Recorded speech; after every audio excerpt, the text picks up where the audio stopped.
After 6 years of waiting, the boss is back in town. Bruce Springsteen's sold-out show at KeyBank Center just wrapped up. Good evening, I'm Febin Cassahoon. The show tonight is just one of several major acts to come through Western New York in the last few years. And the tickets were mostly gone almost as soon as they went on sale, even in spite of prices not being so cheap.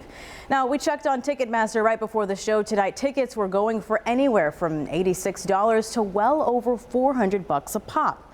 Now, according to the data Pollstar and Statista collected at the end of the year of last year, ticket prices for big shows like Springsteen have skyrocketed in the last several years. In 2015, concert goers in the U.S.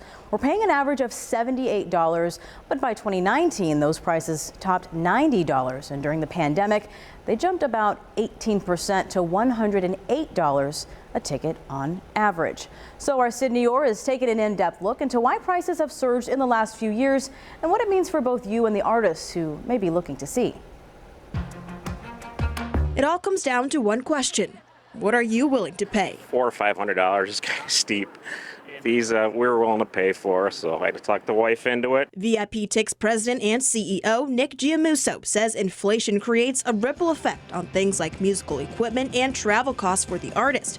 And data shows touring today is at least 30 to 40% higher than it was pre-pandemic. We live in a capitalist society, so they're the ones that are up on the stage and sweating and putting the work in. And many fans are now left to navigate surge ticket pricing since top artists like Bruce Springsteen, Beyonce, and Taylor Swift are offering fewer tour dates. It's smart for them. They're not killing themselves on the road, and they're strategically doing weekends, which are the most popular, obviously. Do you think the demand has changed? Do you think it's been consistent over the last few years? Or is it just something we're starting to notice now because the prices are so high?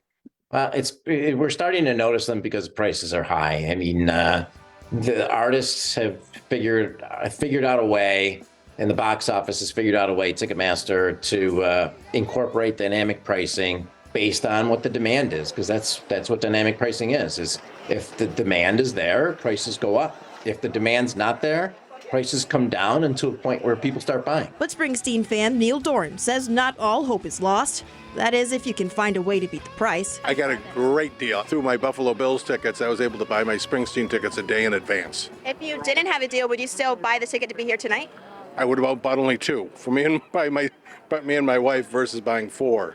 And I'll say it, I got 4 tickets at $95 each that I could have sold the next hour for $600. But if deals are hard to come by, Giamusso says to try a little patience. You're going to get better seats and you're going to get better prices. And you have the box office to look at with dynamic pricing, and you've got the secondary market to compare to, and that's always been dynamic. Either way, Giamusso says you might just have to get used to this spike because he doesn't see the demand going down anytime soon. We're willing to pay it. We've seen them like 30, 35 times. So. Yeah, Bruce!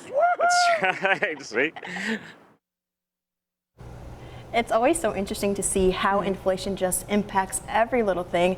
I saw some data that said just for a venue to break even, they have to sell 80% of all tickets. So you ladies tell me, are you committing to that price? Or are you going to just watch the replays on Instagram and all that later on? Well, it depends. I mean, it's a select few. Shania Twain's coming. We shelled out some money in order to go see her. Okay. So it all depends, Nice. I think, Yeah. right? Yeah, I'm not really a big fan of the service charges, though. I mean, it's like, what, 800 or what is it, $80? I'm not really a fan of that, so. Yeah, you're paying to see the person, not to pay whatever those fees go to. Exactly. Yeah. What a ripoff. Can't have it all. No.